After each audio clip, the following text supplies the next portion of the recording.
কি বুঝলেন ডাক্তারবাবু? না না, চুপ চুপ থাকবেন না, বলুন। আপনার বোন মা হতে চলেছে।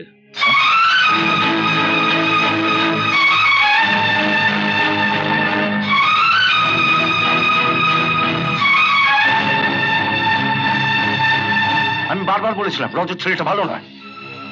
কোথায় কোথায় হতভাগী, তুই কি করলি? হ্যাঁ, এখন মারছো কেন? মুখে মাখবার জন্য চুলকালিটা তো তুমি হাতে করে বয়ে এনে দিয়েছো।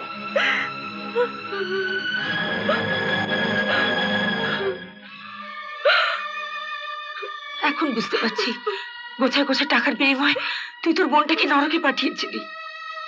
দাদা হয়ে তুই এটা করতে পারলি? চুপ করো মা, চুপ করো, প্লিজ চুপ করো।